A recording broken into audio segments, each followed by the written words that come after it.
The State Information Technology Agency, SITA, has been denied leave to appeal against a court decision that it illegally awarded a contract for maintenance of the SA Police Service telephone system. The Gauteng High Court's dismissal of this week of the appeal by SITA means the agency has 30 days to sign a contract with ICT services firm Gijima and its partner Advanced Voice Systems, or AVS.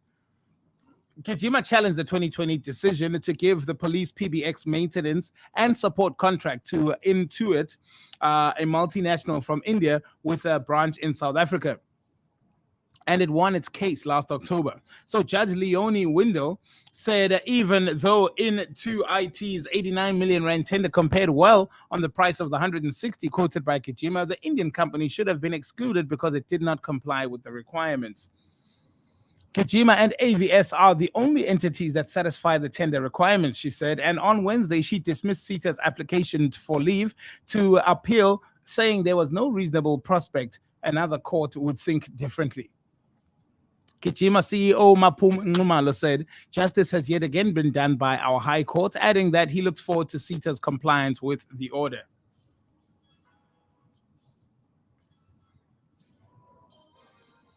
The judiciary obviously taking a strong stance and showing that the power is within the law.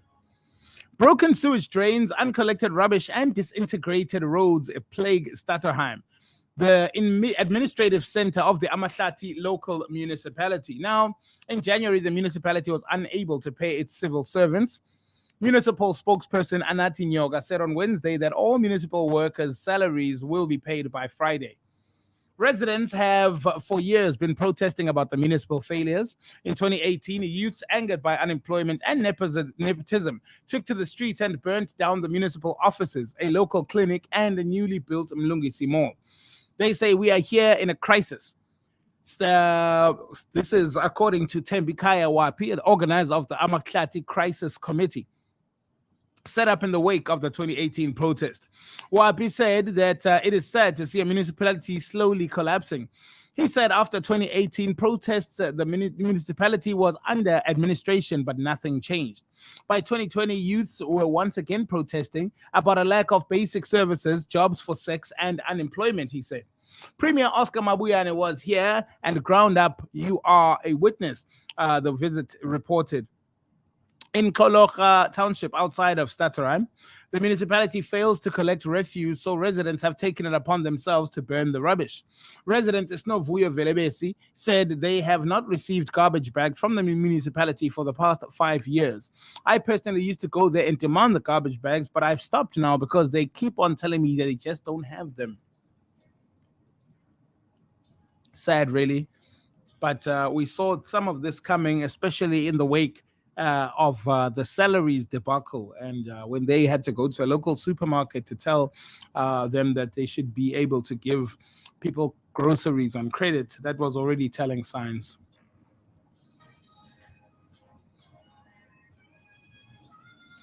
Pasha says that SA is to continue observing COVID measures after the state disaster is lifted.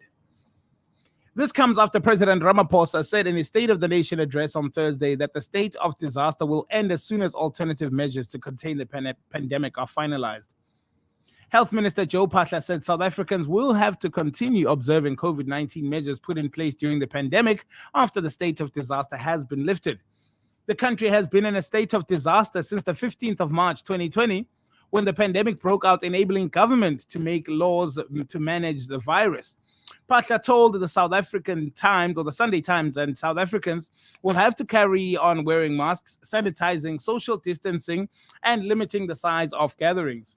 He said the health ministry is now trying to find a way of enforcing regulations to avoid overwhelming health facilities, as well as legal framework that supports them without the Disaster Management Act. Once the state disaster is lifted, a bulk of the legislation will have to fall under the National Health Act. But Pasha said legal advisors would have to examine if the act empowered the health minister to regulate the behavior of the population.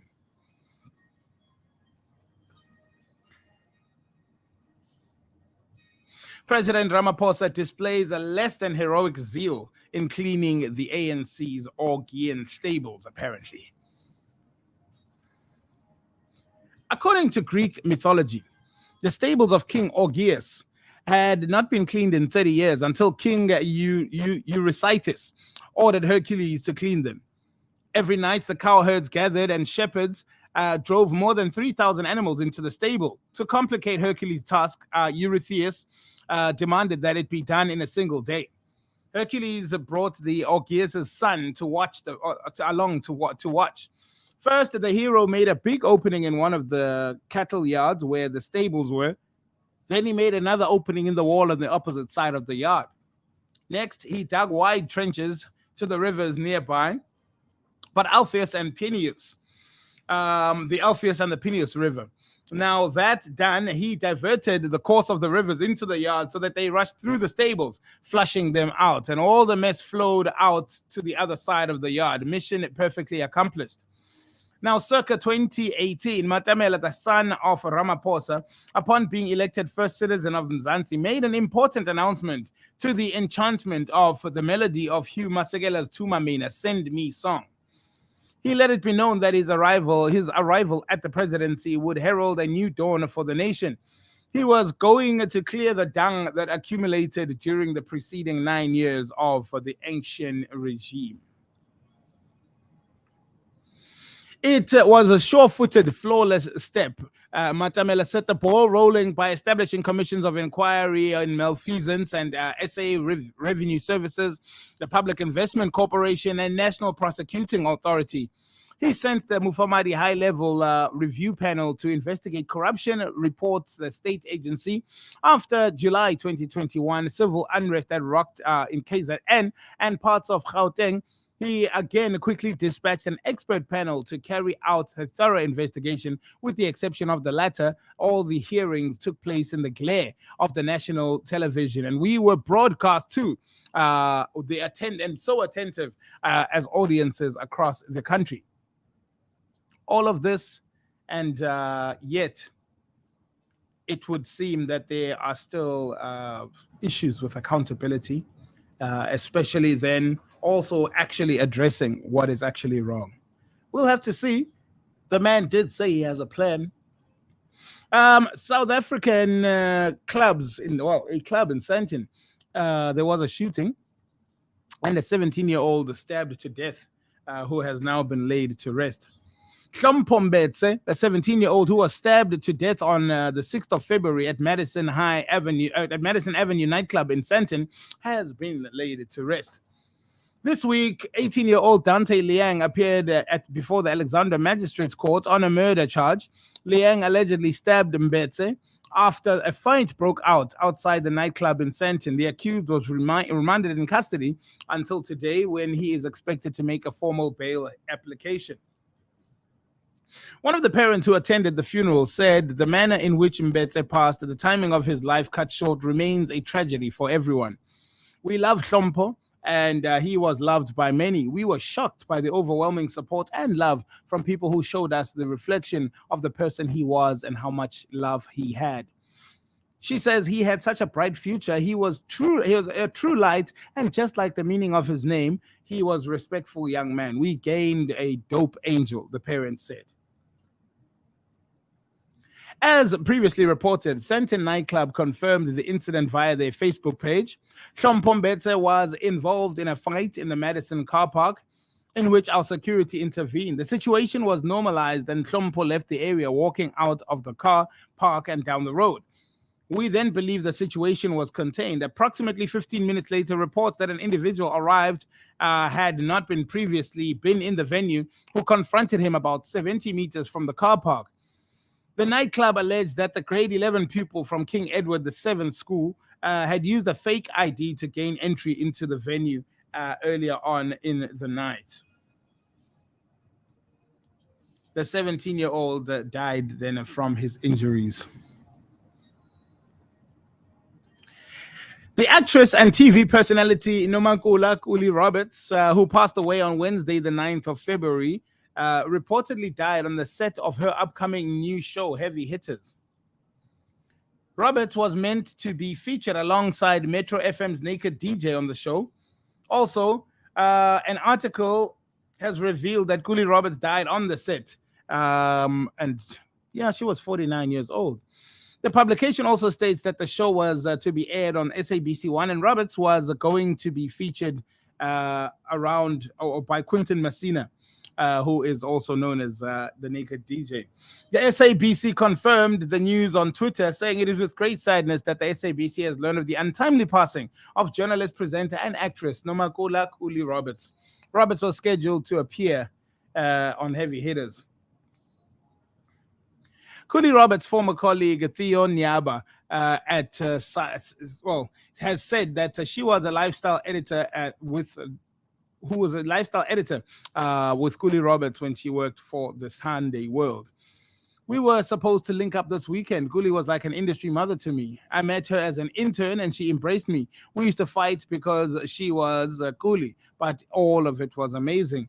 She was a natural and she was super nice. A lot of people know that. She was good people and would sacrifice a lot for other people. Her other colleagues, Charles Molele, says Roberts always arrived in the newsroom like a peacock or a movie star.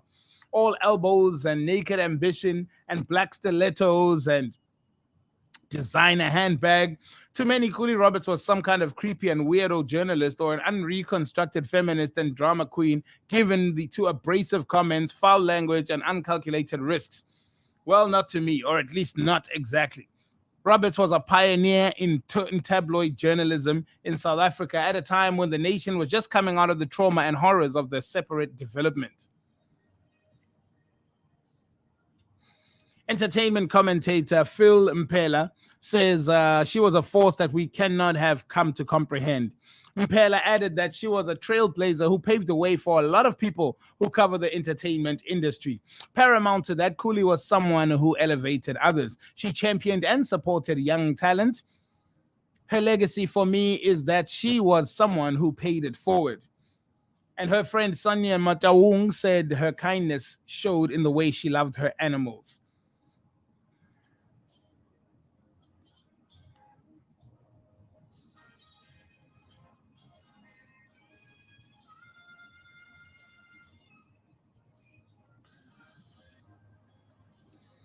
And finally, further afield in this beautiful but troubled continent of Africa, thousands of Tunisians protested on Sunday after the president, Kais Saied, officially replaced a judicial watchdog and gave himself powers to sack judges and ban them from going on strike.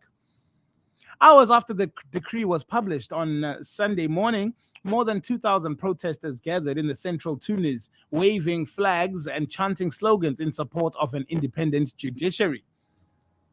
Said's decree came a week after he said he would dissolve the High Judicial Council, the SCM or the CSM, promoting a nationwide shutdown of courts by judges saying the move would infringe on the judicial independence. Moreover, it is forbidden for judges of all ranks to go on strike or hold any organized collective action that could disturb or delay the normal workings of the courts. Saied has long accused the CSM of blocking politically sensitive investigations and being influenced by his nemesis, the Islamist-inspired Ennahda. He has insisted that he has no intention of interfering with the judiciary, but rights groups and world powers have criticized this move.